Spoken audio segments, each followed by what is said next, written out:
Hello friends, this is Rahi and welcome to our channel BEd वाले। I hope आप सभी अच्छे होंगे। और आज की इस वीडियो में हम एक मोस्ट इंपॉर्टेंट टॉपिक डिस्कस करेंगे जिसमें हम बात करने वाले हैं जीन पियाजे की थ्योरी। इन्होंने कॉग्निटिव थ्योरी दी है डेवलपमेंट की, यानी संज्ञानात्मक विकास का सिद्धांत दिया है। और आप किसी भी टीचिंग एग्जाम की प्रिपरेशन कर रहे हो, आप बीएड कर रहे हो, आप डीएलएड कर रहे हो, आप बीएलएड कर रहे हो, मतलब डीएड करो, मतलब कोई भी एग्जाम अगर आप दे रहे हैं टीचिंग से रिलेटेड, सीटेट है, केवीएस है, एनवीएस है, ऐसी कोई जगह नहीं है जहां पे हम जीन पियाजे को नहीं देखते हैं। क्योंकि जो चाइल्ड साइकोलॉजी है उसको पढ़ना जरूरी है, और जब हम चाइल्ड साइकोलॉजी पढ़ने जाते हैं तो जीन पियाजे का नाम सबसे ऊपर आता है, क्योंकि हम बच्चे के डेवलपमेंट की बात करते हैं।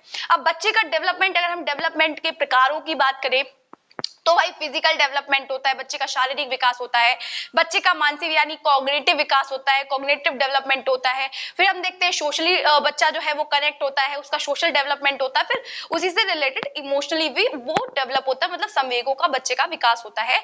तो ये जो जीन पियाजे हैं वो बच्चे के कॉग्निटिव डेवलपमेंट की बात करते हैं, थिंकिंग की बात करते हैं, लॉजिक की, रीजनिंग की बात करते हैं, प्रॉब्लम सॉल्विंग की बात करते हैं। तो जो जीन पियाजे हैं वो बच्चा किस तरीके से, किस अवस्था में कैसे डेवलप होता है, कैसे सोचता है चीजों को, वो सारी चीजें जीन पियाजे डिस्कस करते हैं। तो ये जो थ्योरी है वो अपने आप में इंपॉर्टेंट है। तो चलिए शुरू करते हैं इस थ्योरी को। सबसे पहले बात यही आ जाती है कि आखिर संज्ञान क्या है। अभी मैंने कहा संज्ञान में हमारी जो सोच है वो आ जाती है, हमारा तर्क करना हो सकता है, हमारी समस्या समाधान हो सकता है, वो सारी चीजें संज्ञानात्मक विकास में आ जाती हैं। जस्ट लाइक मैं एक उदाहरण से अगर आपको समझाऊं तो आप छोटे होते हो, आप सबसे पहले एक छोटा बड़ा पढ़ना सीखते हो नॉर्मली, उसके बाद छोटा बड़ा वर्ण होते हैं, तो वर्णों से फिर हम लोग धीरे धीरे शब्द बनाना सीखते हैं, शब्द से हम लोग वाक्य बनाना सीख रहे हैं। तो ये क्या हो रहा है, हम एक सर्टेन एज के बाद में ही चीजों को करना सीख पा रहे हैं। भाई हम जब छोटे होते तो हमें पहले छोटा बड़ा पढ़ाया जाता, फिर हम थोड़े और बड़े होते तो हमें शब्द बनाने सिखाए जाते हैं, शब्द से फिर हम लोग वाक्य बनाना सीखते हैं, वाक्य से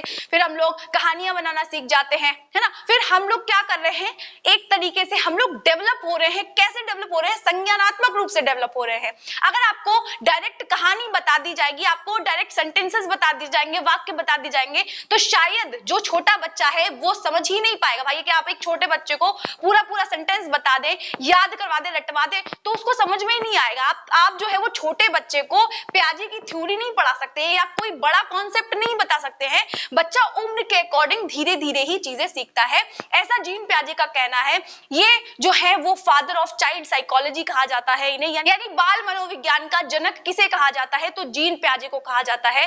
तो आपको आई थिंक ये समझ आया होगा कि संज्ञानात्मक विकास क्या है। जो बौद्धिक विकास है, जो हमारी थिंकिंग है, जो हमारा लॉजिक करना है, जो हमारी रीजनिंग है, या हमारा जो भी प्रॉब्लम सॉल्विंग है, वो सारा ही जो हमारी सोच है कुल मिला के वो जब डेवलप हो रही है उसे ही हम संज्ञानात्मक विकास के अंतर्गत रख रहे हैं। अब अगर हम जीन पियाजे की जन्म की बात करते हैं तो जो इनका जन्म है 1896 में हुआ था, और लगभग 1908 में इनका मतलब ये डेथ हो गई थी इनकी 84 साल की उम्र में। बेसिकली इनका जो जन्म था वो स्विट्जरलैंड में हुआ था, और स्विट्जरलैंड में होने के कारण इन्हें स्विस साइकोलॉजिस्ट कहते हैं या स्विस बायोलॉजिस्ट भी कहते हैं, क्योंकि ये चिकित्सक भी थे, मतलब डॉक्टर भी थे, ये साइकोलॉजिस्ट भी थे। और जब ये 22 साल के थे लगभग तो इन्हें डॉक्टरेट की उपाधि दी गई थी बायोलॉजी में ही। इन्होंने अपनी 3 संतानों पे एक्सपेरिमेंट किया था, और इन्होंने बताया था कि जो डेवलपमेंट है, जो विकास है, वो डिसकंटिन्यूअस है। इन्होंने स्टेजेस के थ्रू बताया, अभी हम लोग स्टेजेस देखेंगे। इन्होंने 4 स्टेजेस बताई हैं जो विकास है। उसमें क्या है, बच्चा अलग अलग स्टेज में अलग अलग चीजें सीखता है, वो सारी चीजें डिस्कस करेंगे। साथ ही में ये जो थे वो रेडिकल कंस्ट्रक्टिविस्ट थे, यानी रचनावादी थे। अब रचनावादी कौन होता है, देखिए जो वाइगोत्स्की हैं वो ये कहते हैं, हम लोग उनकी थ्योरी में डिस्कस करेंगे। जो वाइगोत्स्की हैं वो ये कहते हैं कि बच्चे का जो विकास है वो समाज और सोसाइटी और संस्कृति पे डिपेंड करता है। लेकिन हमारे जो जीन पियाजे हैं वो ये कहते हैं कि डिसकंटिन्यूअस है। बच्चे क्या है, सक्रिय निर्माता है ज्ञान के, वो खुद से डिस्कवरी करेंगे, खुद से चीजों को खोजेंगे, तब जाके अपने ज्ञान को कंस्ट्रक्ट करेंगे, अपने ज्ञान को निर्मित करेंगे, बनाएंगे। सक्रिय निर्माता है, मतलब ऐसा नहीं है कि उनको कोई बता देगा। देखिए जो जॉन लॉक है वो कहते हैं कि जो बच्चे हैं वो कोरी तख्ती हैं, लेकिन कुछ लेके नहीं आते। मतलब जब वो पैदा होते हैं तो उनके पास अपना कुछ ज्ञान नहीं होता है। लेकिन जो जीन पियाजे हैं वो इस बात को डिस्करेज करते हैं, और जो जीन पियाजे हैं वो ये कहते हैं कि बच्चे के पास ये क्षमता है कि वो जो है अपने आप से डिस्कवर कर सके और चीजों को अडेप्ट कर सके, जान सके, समझ सके। ठीक है, तो कुल मिला के बच्चा पूर्व ज्ञान लेके आता है, वो सीखना शुरू कर देता है जन्म के बाद से ही। कोरी तख्ती इन्होंने नहीं माना है। और ये हेरिडिटी को बहुत ज्यादा इंपॉर्टेंट देते हैं और ये कहते हैं कि जब बच्चे की उम्र होगी उस हिसाब से वो चीजें सीख जाएगा। ठीक है, तो सक्रिय निर्माता है। और इनका एक कॉन्सेप्ट और था जिसमें ये कहते हैं कि जो बच्चा होता है वो जो बड़े लोग हैं सोचता, मतलब सबके पास दिमाग तो इक्वली है, तो जो हमारे जीन प्याजे हैं वो ये कहते हैं कि बच्चे सोचते तो बड़ों की तरह है, मतलब जैसा बड़े सोचते हैं वैसे ही बच्चे सोचते हैं, लेकिन बच्चों के सोचने का तरीका अलग होता है। मतलब क्वांटिटी में जो है वो एक जैसे होते हैं, चाहे बड़ा सोचे चाहे बच्चा सोचे, दोनों के सोचने की जो क्वांटिटी है वो एक जैसी है, लेकिन टाइप अलग अलग है। ठीक है ना, लोगों को लगता है बच्चे क्या बकवास कर रहे हैं, लेकिन सोच वो भी रहे हैं और सोच बड़े भी रहे हैं, लेकिन दोनों का टाइप अलग अलग है, लेकिन क्वांटिटी सेम है, सेम सोचने की मात्रा सेम है। ठीक है ना, तो ये कॉन्सेप्ट दिया। और दूसरा भी मैंने कहा कि father of psychology, child psychology इनको कहा जाता है। साथ ही में डेवलपमेंट डिसकंटिन्यूअस है, निरंतर है, लेकिन इन्होंने कहा कि जो डेवलपमेंट है, जो विकास वो अपरिवर्तनशील है, उसको बदला नहीं जा सकता है, स्टेजेस के थ्रू ही बच्चा सीखेगा। आप किसी भी स्टेज को बदल नहीं सकते हैं। बच्चे की जब उम्र होगी वो तभी सीखेगा, आप मार मार के उसको सिखाने की कोशिश करेंगे वो तब भी नहीं सीखेगा अगर उसकी एज नहीं होगी तो। अगर आप छोटे बच्चे को कहानियां या सेंटेंसेस रटवाने लगेंगे या फिर आप उनको बड़े बड़े क्वेश्चंस देने लगेंगे तो या कोई फॉर्मूला बताने लगेंगे तो वो नहीं सीखेंगे, आप कितना भी कहेंगे वो नहीं सीखेंगे। जब एक सर्टेन एज आ जाएगी तभी बच्चा वो सीखेगा। तो ये सारी चीजें उन्होंने कही है। अब मैंने कुछ चीजें बोर्ड पे लिखनी है, आप समझ लीजिए, क्योंकि मैं हमेशा से ही बोलती हूँ कि हमारी जितनी ज्यादा जो सेंसेस हैं वो एक्टिव रहेंगी उतना ही ज्यादा हमें चीजें याद रहेंगी। तो मैंने बोल तो दिया है, आप थोड़ा देख भी लीजिए जिससे कि चीजें आपको और ज्यादा क्लियर हो जाए। अभी मैंने कहा है कि इन्होंने संज्ञानात्मक विकास का सिद्धांत दिया है, यानी कॉग्निटिव थ्योरी दी है। किसने दी है? जीन पियाजे ने दी है। इनका जन्म कहाँ हुआ था? स्विट्जरलैंड में हुआ था। कब हुआ था? तो 1896 में हुआ था। या इनकी मृत्यु कब हुई थी? 1908 ईस्वी में, 84 साल की उम्र में ये मर गए थे।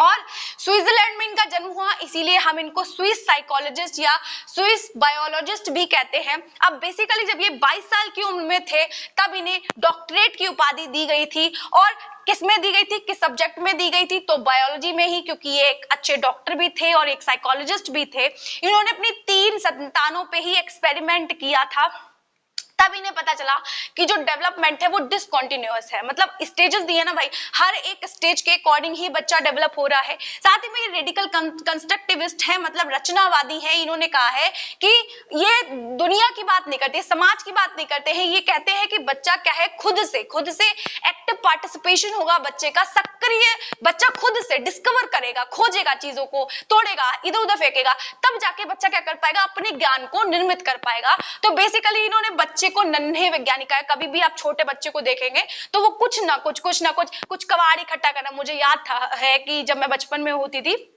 तो मैंने बहुत सारी चीजें तोड़ी फोड़ी हैं। या आप किसी भी बच्चे को खिलौना दे दो तो वो तोड़ के देखेगा, उसको इंटरेस्ट होता है कि ये कैसे बना है, कैसे चल रहा है। तो क्या है, नन्हे वैज्ञानिक है ना। वैज्ञानिक लोग क्या करते हैं भाई, अलग अलग पुर्जों को जोड़ के चीजों को बनाने की कोशिश करते हैं ना, बच्चों का भी वही रहता है। अब हेरिडिटी की बात की है इन्होंने, कहा है अभी मैंने कहा कि जो हेरिडिटी है वो मोस्ट इंपॉर्टेंट है। एज या फिर हम लोग देखते हैं ना कि बच्चा मेंटली रिटार्डेड हो जाता है, तो वो क्यों? वो जन्मजात है, वो अनुवांशिकता से मिले गुण है, इसीलिए बच्चे के हेरिडिटी का प्रभाव उसके ऊपर बहुत पड़ता है। साथ ही में सक्रिय निर्माता है ना भाई, अपने आप से डिस्कवरी करेंगे, खोजेंगे चीजों को। अभी मैंने कहा कि ये जो बच्चे होते हैं वो सोचते तो बड़ों की ही तरह है, मतलब ये बड़े हैं और ये बच्चे हैं, दोनों सोच तो एक जैसा रहे हैं, मात्रा तो एक जैसी है, लेकिन सोचने का तरीका अलग अलग है। लेकिन लोगों को ये लगता है कि अरे बच्चे तो ऊटपटांग बात कर रहे हैं, बल्कि हो सकता है कि बच्चे कुछ इनोवेटिव कर दे, है ना भाई, ऐसा भी तो हो सकता है ना। तो इसीलिए क्या है, सोचते तो बड़ों से अलग है, लेकिन क्वांटिटी एक जैसी होती है बड़े और बच्चों के सोचने की। साथ ही में फादर ऑफ चाइल्ड साइकोलॉजी यानी बाल मनोविज्ञान का पिता कहा जाता है इन्हें। और डेवलपमेंट को डिसकंटिन्यूअस बताया है कि देखिए स्टेजेस में चलेगा, कंटिन्यूअस बताया है इन्होंने डेवलपमेंट को, विकास को धीरे धीरे अवस्थाएं होंगी उस हिसाब से बच्चा डेवलप होगा। और आप परिवर्तनशील बताया है इन्होंने, कहा है कि जैसे जैसे एज आएगी बच्चा वैसे ही डेवलप होगा। आप अपने हिसाब से उसको मतलब बता नहीं सकते, आप अपने हिसाब से उसको समझा नहीं सकते, बस हम उनको इन्वॉल्वमेंट ही दे सकते हैं। आई थिंक इतनी चीजें आपको समझ आई होंगी। अब हम ये देखेंगे इन्होंने कॉग्निटिव डेवलपमेंट को लेकर कुछ अपने कॉन्सेप्ट दिए हैं, तो उनको भी समझते हैं। तो चलिए देखते हैं फटाफट से। इन्होंने कुछ कॉन्सेप्ट दिए हैं संज्ञानात्मक विकास को लेकर, उसको भी समझ लेते हैं जो कि इंपॉर्टेंट है। तो सबसे पहले ये बात करते हैं अनुकूलन की। अनुकूलन क्या होता है? अनुकूलन को हम लोग इंग्लिश में अडेप्टेशन कहते हैं। अडेप्टेशन का मतलब ये होता है हम अपने इन्वायरमेंट के साथ में, अपने पर्यावरण के साथ में जब समायोजन करते हैं, हम एडजस्ट करने की कोशिश करते हैं ताकि हम सर्वाइव कर सके, तो उसे ही हम अनुकूलन कहते हैं। एग्जाम्पल के थ्रू, अगर कोई बच्चा डेली स्कूल आता है और क्लासरूम में बैठ के शोर शराबा करता है, तो उसके टीचर डेली उसको टोकते हैं, उसको मना करते हैं, लेकिन बच्चा नहीं समझता। एक दिन टीचर उसको पीटते हैं या उसको थोड़ा सा मतलब सजा वगैरह देते हैं, तो बच्चे को ये बात समझ आती है कि अगर हम यहाँ आएंगे, शोर शराबा मचाएंगे, तो हमारे टीचर हमें पनिश करेंगे। ठीक है, तो बच्चा क्या करता है, धीरे धीरे अपने व्यवहार में परिवर्तन करता है, धीरे धीरे उसको चेंज करता है, और क्लासरूम में अब वो शोर शराबा नहीं करता है। मतलब बाहर वो शोर शराबा कर रहा है, लेकिन वो क्लासरूम में आकर खुद के बिहेवियर को चेंज करके अब वो शोर शराबा नहीं करता। तो उसने क्या किया? उसने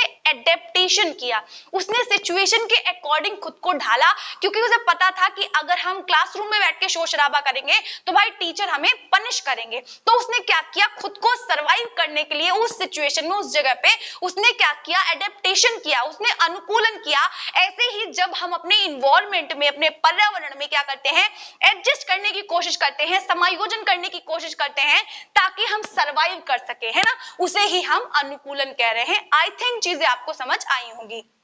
अब जो जीन पियाजे हैं, उन्होंने एडेप्टेशन को दो भागों में डिवाइड कर दिया है। एक तो एसिमिलेशन यानी आत्मसातीकरण, दूसरा एक्कमडेशन यानी समायोजन।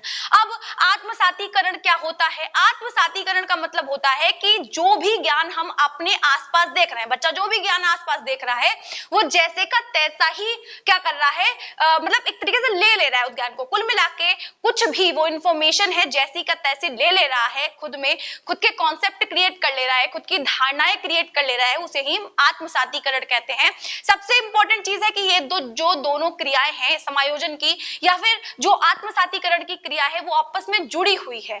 देखिए, जो जॉन लॉक है, अभी मैंने कहा था कि वो सोचते हैं, वो कहते हैं कि जो बच्चे हैं वो कोरी तख्ती हैं, पर जीन पियाजे ऐसा नहीं मानते हैं। जीन पियाजे कहते हैं कि बच्चे क्या है, एक्टिव कंस्ट्रक्टर है, कुल मिला के सक्रिय निर्माता है। वो खुद के, वो क्षमता तो है बच्चे के अंदर, जब उसे इन्वायरमेंट मिलेगा तो वो क्या करेगा? चीजों को कंस्ट्रक्ट कर लेगा, ज्ञान को कंस्ट्रक्ट कर लेगा। तो आत्मसातीकरण एक तरीके से हम कह सकते हैं कि बच्चे ने कुत्ते को देखा, अब उसे पता है कि वो कुत्ता है, ठीक है। फिर क्या है, उसने कुछ समय बाद में एक कुत्ता और देखा जो कि भूरे रंग का था, पहले वाला कुत्ता सफेद रंग का था। तो उसने वो देखा और कहा भाई ये कुत्ता है, तो किसी बड़े ने कह दिया कि हाँ भाई कुत्ता, तो उसके मन में ये कॉन्सेप्ट बैठ गया, उसने आत्मसात कर लिया कि भाई एक सफेद रंग का कुत्ता हो सकता है। दूसरा, उसने भूरे रंग का कुत्ता देखा, तो उसने भाई भूरे रंग का अडेप्ट कर लिया कि हाँ सफेद और काले या भूरे रंग का कुत्ता होता है। उसने क्या किया? आत्मसात कर लिया। उसने जैसे के तैसा जो भी ज्ञान बताया किसी ने, उसने वैसे का वैसा ज्ञान, कॉन्सेप्ट अपने बना लिए। लेकिन कुछ समय बाद में उसने एक बछड़े को देखा, बछड़े के भी दो कान थे, बछड़े के भी चार पैर थे, तो उसने बछड़े को भी देख के कहा कि वो कुत्ता। लेकिन जो बड़ा व्यक्ति है या जो भी पर्सन उसको, उसकी इंफॉर्मेशन को मॉडिफाई कर रहा है, जैसे कि उसने जब बछड़े को कुत्ता कहा, तो किसी बड़े ने उसको समझाया कि नहीं बेटा, ये कुत्ता नहीं है, ये बछड़ा है। बछड़े के भी दो कान होते हैं, चार पैर होते हैं, लेकिन ये दिखने में अलग है। तो बच्चे ने क्या किया? अपनी इंफॉर्मेशन में, अपने कॉन्सेप्ट में थोड़ा सा क्या किया? एडजस्टमेंट किया। तब उसे समझ में आया कि हाँ भाई, इस तरीके के दिखने वाली जो चीज है वो कुत्ता कहलाता है, इस तरीके की दिखने वाली जो चीज है वो बछड़ा कहलाता है। तो कुल मिला के अगर आत्मसातीकरण का कॉन्सेप्ट समझे तो आप ये समझ सकते हैं कि जब हम अपने फोन में कोई नई ऐप इंस्टॉल करते हैं, तो वो क्या है? आत्मसातीकरण है। हमारे ब्रेन में जब कोई नई चीज इंस्टॉल हो रही है, तो वो आत्मसातीकरण है, जैसे कि तैसे हमने इंफॉर्मेशन को रख लिया है। लेकिन जब हम उस इंफॉर्मेशन में थोड़ा सा मॉडिफिकेशन कर रहे हैं, अपडेट कर रहे हैं उस चीज को, भाई ऐप को भी तो अपडेट करते हैं ना फोन में, वैसे ही क्या कर रहे हैं? हम अपनी इंफॉर्मेशन को अपडेट कर रहे हैं, मॉडिफाई कर रहे हैं, उसे ही हम समायोजन कह रहे हैं। समझ में आ रहा है कि नहीं आ रहा है? अब देखिए, आत्मसातीकरण का कॉन्सेप्ट समझ लीजिए कि जो भी इंफॉर्मेशन हमें मिल रही है, जैसी कि तैसी हम अपने माइंड में रख ले रहे हैं, अपनी धारणा बना ले रहे हैं, उसे ही आत्मसातीकरण कहते हैं। यानी पूर्व ज्ञान से नए ज्ञान को जोड़ने की क्रिया ही आत्मसातीकरण या एसिमिलेशन कहलाती है। लेकिन जब हम उस ज्ञान में, उस इंफॉर्मेशन में जो हमारे अंदर पहले से फीड है, उसमें कुछ मॉडिफिकेशन करते हैं, कुछ बदलाव करते हैं, उसे ही समायोजन या एक्कोमोडेशन कहते हैं। कुल मिलाके पूर्व ज्ञान में जो हमारे पास पहले से ही इंफॉर्मेशन है, उसमें बदलाव करना, उसमें परिवर्तन करना ही समायोजन है। अभी मैंने एक उदाहरण दिया है कि जैसे हमारा फोन है वैसे ही हमारा ब्रेन है। जैसे कि फोन में हम एक ऐप इंस्टॉल करते हैं, नई ऐप इंस्टॉल की, वैसे ही हम अपने ब्रेन में क्या कर रहे हैं, इंफॉर्मेशन को रख रहे हैं, नई इंफॉर्मेशन को रख रहे हैं। फिर जब हम उस ऐप को अपडेट कर रहे हैं, वैसे ही हम अपने माइंड की इंफॉर्मेशन को अपडेट कर रहे हैं। देखिए ये कॉन्सेप्ट आपस में जुड़ा हुआ है। हम क्या कर रहे हैं, ज्ञान को जैसा तैसा ले रहे हैं। मैं बार बार इसलिए बता रही हूँ क्योंकि अक्सर बच्चों को इस चीज में कंफ्यूजन रहती है। जब हम कोई भी जानकारी, कोई भी इंफॉर्मेशन, कोई भी नॉलेज जैसी की तैसी अपने माइंड में रख लेंगे, अपने कॉन्सेप्ट बना लेंगे, लेकिन जब हम उस इंफॉर्मेशन में, उस कॉन्सेप्ट में अंतर करेंगे, परिवर्तन करेंगे, तब क्या होगा, हम उसे समायोजन कहेंगे। इतनी चीजें आई थिंक समझ आई होंगी आपको, ठीक है। नहीं समझ आए तो कमेंट में जरूर बताइएगा। अब देखिए अगला कॉन्सेप्ट है तुल्यीकरण। इसको ही हम इक्विलिब्रेशन कहते हैं, संतुलन कहते हैं या साम्य धारण कहते हैं। जब बच्चे के सामने दोनों ही मतलब सिचुएशन एक साथ आती है, जैसे बच्चे के सामने नई नई सिचुएशन आती चली जा रही है और आत्मसातीकरण की क्रिया और समायोजन की क्रिया एक साथ में होने लगती है कि बच्चा बहुत सारे कॉन्सेप्ट को एक साथ में समझ रहा है, तो क्या हो रहा है, आत्मसातीकरण और समायोजन एक साथ होने लगता है। और जब ये दोनों क्रियाएं ही एक साथ होने लगती हैं, तब हम उसे तुल्यीकरण या फिर इक्विलिब्रेशन कहते हैं। कुल मिलाके बच्चा क्या कर रहा है, अपने कॉन्सेप्ट को बनाने को और समझने को, जो भी आसपास उसके इंफॉर्मेशन है उसको समझने की कोशिश कर रहा है, उसमें बैलेंस बैठाने की कोशिश कर रहा है। तो जो हमारा एसिमिलेशन है और जो हमारा एक्कोमोडेशन है वो एक साथ होने लगता है। बच्चा संतुलन बैठाने की कोशिश करता है अपनी इंफॉर्मेशन के साथ में, अपने कॉन्सेप्ट के साथ में, चीजों को समझने की कोशिश कर रहा होता है। इसीलिए वो आत्मसातीकरण और समायोजन की क्रिया एक साथ करने लगता है। उसे ही हम तुल्यीकरण, संतुलन या साम्य धारण कहते हैं। कुल मिलाके इक्विलिब्रेशन कहते हैं, इंग्लिश में याद रखिएगा। अगला देखिए संरक्षण क्या होता है। अब संरक्षण जो है, इन्होंने 4 स्टेजेस दी हैं, बतागामक, पूर्व संक्रियात्मक, मूर्त संक्रियात्मक, अमूर्त संक्रियात्मक, बहुत सारी इन्होंने दी है स्टेजेस, 4 दी हैं, ठीक है। तो क्या है संरक्षण। अब संरक्षण क्या है, जब बच्चा चीजों में भेद करने लगता है। पूर्व संक्रियात्मक जो अवस्था है उसमें इन्होंने कहा है कि बच्चा ये नहीं पहचान पाएगा कि अगर हम बच्चे को सिक्के दे दे और एक नोट दे दे, तो पूर्व संक्रियात्मक का जो बच्चा है वो सिक्कों को लेना, भले ही वो 20 सिक्के हो, इधर 500 का नोट हो, लेकिन बच्चा क्या करेगा, वो 20 सिक्के लेना चाहेगा, वो 500 का नोट नहीं लेना चाहेगा। लेकिन इन्होंने कहा है बच्चे में संरक्षण कब आता है, जब जो है वो मूर्त संक्रियात्मक यानी 7 से 11 साल का हो जाता है। तब उसमें क्या आता है, लगभग संरक्षण आने लगता है कि तब उसे समझ में आता है कि बीकर का चौड़ा होना, छोटा होना कोई मायने नहीं रखता है। अगर इसमें 2 लीटर पानी है, इसमें 2 लीटर पानी है, तो क्या होगा, दोनों ही समान है। लेकिन जब बच्चा पूर्व संक्रियात्मक अवस्था में होता है, तब उसे ये समझ नहीं आता कि अगर बीकर चौड़ा है तो उसे लगेगा कि भाई इसमें पानी कम है और पतले वाले बीकर में पानी ज्यादा है। ऐसे सिक्कों का कॉन्सेप्ट भी उसे समझ नहीं आता है कि अगर भाई सिक्के ज्यादा हैं और नोट एक है तो वो सिक्कों की तरफ जाएगा, कब, पूर्व संक्रियात्मक में। लेकिन मूर्त संक्रियात्मक में उसमें संरक्षण आ जाता है, यानी चीजों में भेद करना उसको आ जाता है कि कौन सी चीज कम, कौन सी चीज ज्यादा। अब वो जो अमूर्त है, मतलब एक तरीके से अब्स्ट्रैक्ट चीजों की तरफ डेवलप हो रहा होता है ना, क्योंकि भाई इसके बाद तो अमूर्त संक्रियात्मक ही आती है। तो कुल मिला के क्या है, बच्चे कॉन्सेप्ट समझने लगते हैं, चीजों को क्या करते हैं, ऑर्गेनाइज करना सीख लेते हैं। अब जो मानसिक संक्रिया है वो क्या है, मानसिक संक्रिया को समझने से पहले हम यहाँ पे समझेंगे संज्ञानात्मक संरचना क्या है। संज्ञानात्मक संरचना का मतलब ये है कि जब हम अपने कॉन्सेप्ट को ऑर्गेनाइज करते हैं, जब अपनी मानसिक क्रियाओं को ऑर्गेनाइज करते हैं, थिंकिंग है, लॉजिक है, रीजनिंग है, प्रॉब्लम सॉल्विंग है, हम किसी भी इंफॉर्मेशन पे, किसी भी कॉन्सेप्ट पे सोच रहे हैं, उसको ठीक ढंग से अरेंज करना है। इसको कहीं ना कहीं संगठन भी कहा जाता है, जो मैंने यहाँ लिख रखा है, लेकिन हाँ अलग अलग समझ लेते हैं क्योंकि अलग अलग दिया गया था। तो संज्ञानात्मक संरचना क्या है, हम जो भी इंफॉर्मेशन ले रहे हैं उसको ठीक ढंग से अरेंज करना ही क्या कहला रहा है, हमारा संज्ञानात्मक संरचना कहला रहा है। इसमें संज्ञानात्मक संरचना में thinking, reasoning, logic, problem solving, कुल मिलाके बौद्धिकता से रिलेटेड, सोच से रिलेटेड, हमारे संज्ञान से रिलेटेड जो भी चीजें हैं वो मानसिक संक्रिया में या फिर जो संज्ञानात्मक संरचना है उसमें आ रही है, और ये जो संज्ञानात्मक संरचना है बिना मानसिक क्रिया के पूरी नहीं हो सकती है। अभी जो मानसिक संक्रिया है वो क्या है? मानसिक संक्रिया है ये उस सिचुएशन को कहते हैं जब बच्चा किसी भी प्रॉब्लम में फंसा हुआ है और उस प्रॉब्लम को सॉल्व करने की कोशिश कर रहा है, और जब वो प्रॉब्लम सॉल्व हो जाती है तो वो जो सिचुएशन होती है, कोई भी प्रॉब्लम को सॉल्व करने की जो सिचुएशन है उसे ही हम मानसिक संक्रिया कह रहे हैं। वो जो समय अपनी बुद्धि लगा रहा है, अपना बौद्धिक विकास डेवलप कर रहा है, वो जो सिचुएशन है किसी भी प्रॉब्लम को सॉल्व करने की, वो जो अवस्था है, वो जो कंडीशन है हम कह सकते हैं एक तरीके से, उसे ही हम मानसिक संक्रिया कह रहे हैं। यहाँ पे संगठन भी, ऑर्गेनाइजेशन भी यही है, जब हम अपने कॉन्सेप्ट को, अपने संप्रत्यों को ऑर्गेनाइज करते हैं, अरेंज करते हैं अपने ब्रेन में, उसे ही हम संगठन कहते हैं। क्लियर हो रहा है कि नहीं हो रहा है?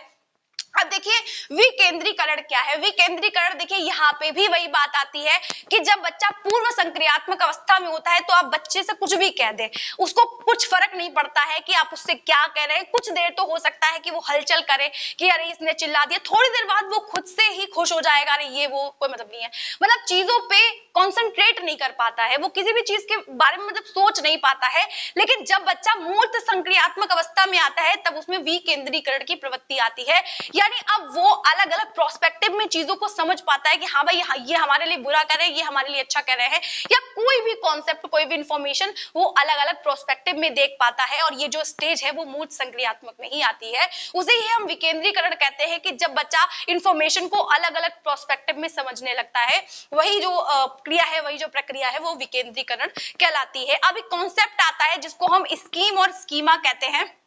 हमारे माइंड में क्या है, ऐसा समझ सकते हैं कि ये जो है वो हमारा ब्रेन है, हमारा माइंड है, उसमें क्या है, छोटे छोटे पैकेट्स हैं। अब छोटे छोटे जो पैकेट्स हैं, ये जो पूरा कॉन्सेप्ट है, ये जो पूरा गोला है, वो हमें कि ये वाला जो पूरा गोला है हमारा, वो क्या है, हमारे ब्रेन में स्कीमा सेट है, मतलब इंफॉर्मेशन सेट है। अब उस इंफॉर्मेशन में भी छोटे छोटे पैकेट्स बने हुए हैं अलग अलग इंफॉर्मेशन के, उसको हम स्कीम कह रहे हैं, इस पूरे को स्कीमा कह रहे हैं, और इन छोटे छोटे इंफॉर्मेशन को हम लोग स्कीम कह रहे हैं। फॉर एग्जाम्पल हम कह सकते हैं कि हमारे ब्रेन में, क्योंकि पूर्व ज्ञान होता है ना भाई, जैसे हम पैदा होते हैं वैसे हम नॉलेज को कलेक्ट करना शुरू कर देते हैं, तो हमारे माइंड में बहुत सारी चीजें, बहुत सारे जो है कॉन्सेप्ट होते हैं, बहुत सारी इंफॉर्मेशन होती है, बहुत सारी जानकारी होती है, तो हम उसी के बेसिस पे अपनी धारणाएं बनाते हैं। और जो धारणाएं हैं, ये जो धारणाएं हैं वो जन्मजात होती है, मतलब ये जो प्रतिक्रिया है इसके स्कीमा की, हमारे ब्रेन में जो कॉन्सेप्ट बन रहे हैं अलग अलग, वो जन्मजात है, वो हेरिडिटी से मिली हुई है। हम जैसे ही पैदा होते हैं वैसे हमें इंफॉर्मेशन मिलनी शुरू हो जाती है।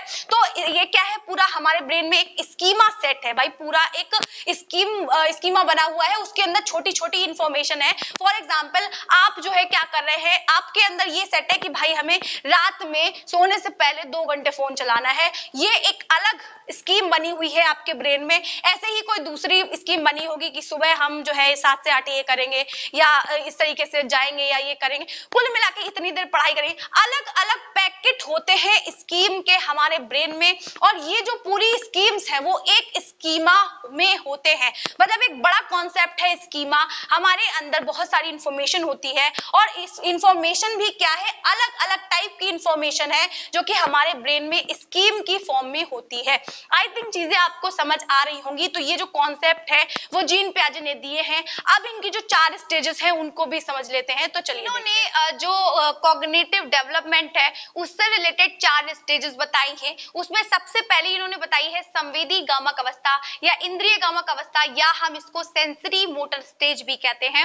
ये जो अवस्था है वो 0 से 2 साल तक के बच्चे के लिए इन्होंने बताई है। उसमें भी इन्होंने बहुत सारी स्टेजेस में बांटा हुआ है। चलिए फटाफट से शुरू करते हैं। तो सबसे पहले इन्होंने कहा है कि प्रतिवर्त क्रियाओं की अवस्था, जो कि 0 से 3 अवस्था होती है, जिसमें बच्चा किसी भी चीज को सिकिंग करना, मतलब चूसना है, रोना है, या उसकी जो फिजिकल एक्टिविटी है वो बच्चा ज्यादा करता है, किसमें, सेंसरी मोटर स्टेज में।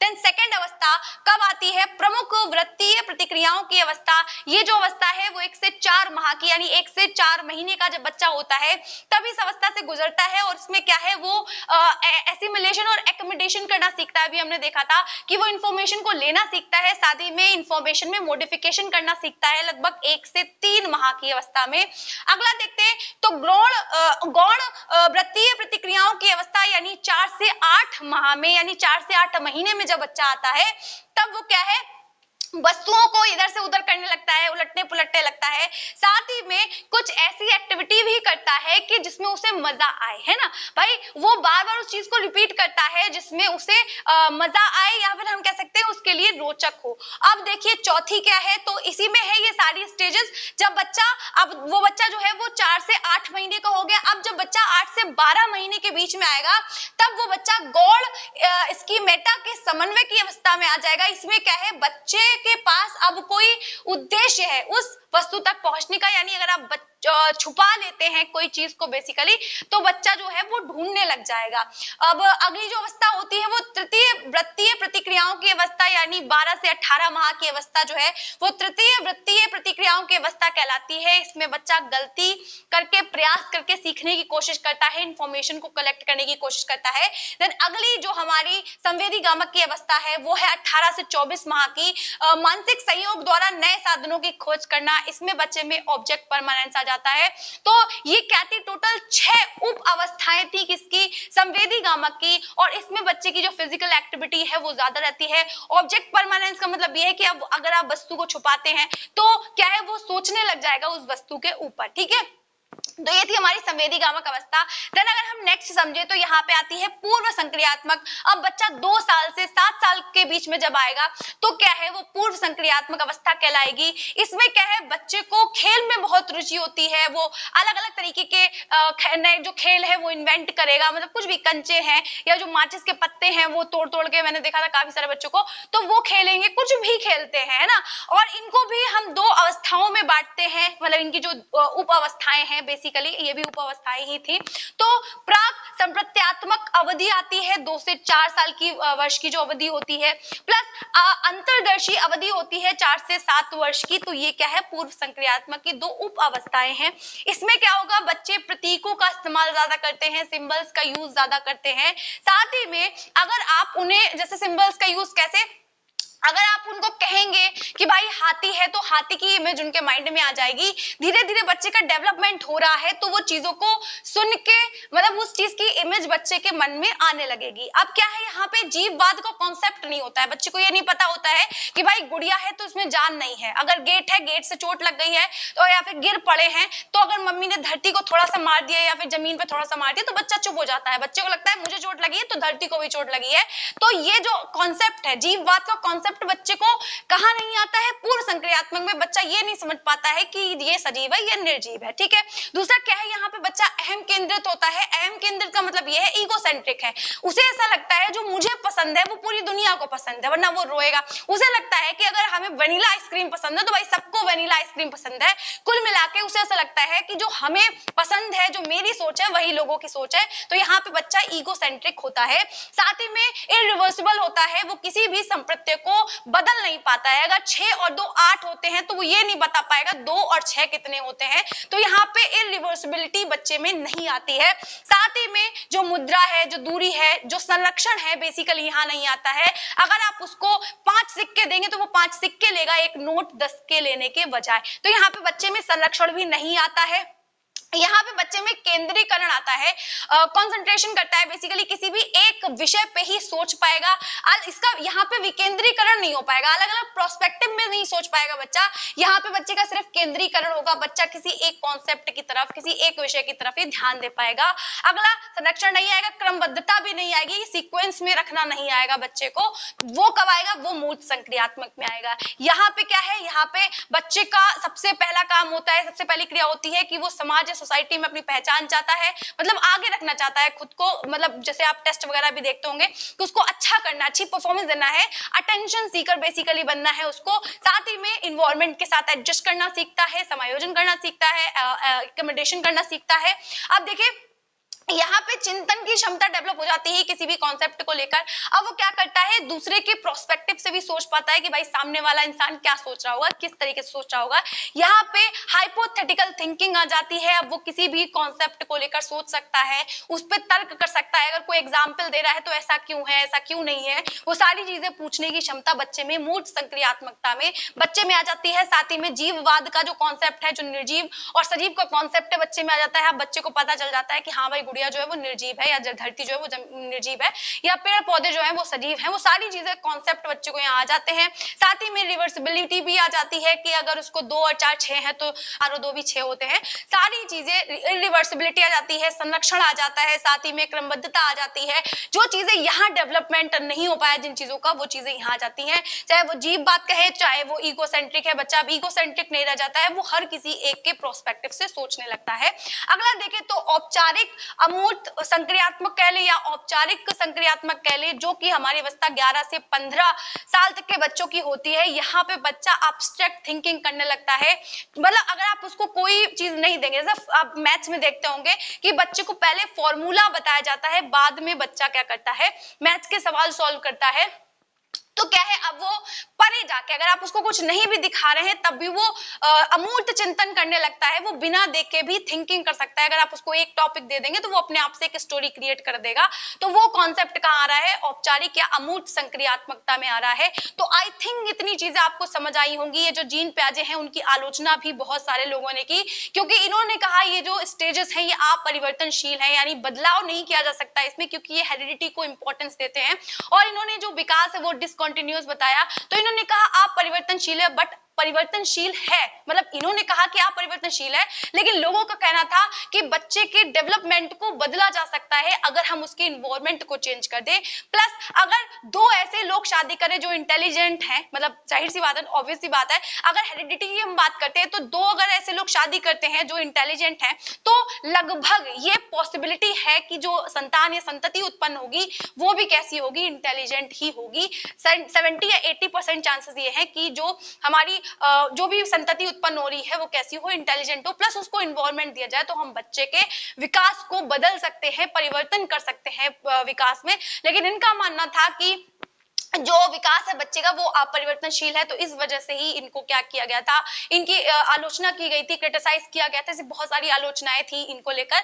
लेकिन बेसिकली ये जो थ्योरी है, कितनी भी आलोचना हो, लेकिन इनकी जो थ्योरी थी वो मोस्ट इंपॉर्टेंट रही, क्योंकि ये बौद्धिक विकास के बच्चे की बात करते हैं। तो आई थिंक चीजें आपको समझ आई होंगी। अगर आपको लगता है कि मेहनत की गई है और चीजें ठीक से समझ आई हैं, सारे के सारे कॉन्सेप्ट मैंने यहाँ पे डाले हुए हैं, फिर भी आपको लगता है कि चीजें समझ नहीं आ रही है, तो कॉमेंट करके एक कॉमेंट तो कर दिया कीजिए, जिससे कि मोटिवेशन मिले। वैसे तो काफी सारे लोग कमेंट करते रहते हैं, आपका बहुत बहुत धन्यवाद उसके लिए। तो अगर आप लोगों को वीडियोस अच्छी लगा करे तो वीडियो को लाइक करना, चैनल को सब्सक्राइब करना, साथ ही में अपने साथियों के साथ शेयर करना बिल्कुल भी मत भूलिएगा। मिलते हैं इसी तरीके की मोर वीडियोस के लिए, तब तक के लिए जय हिंद।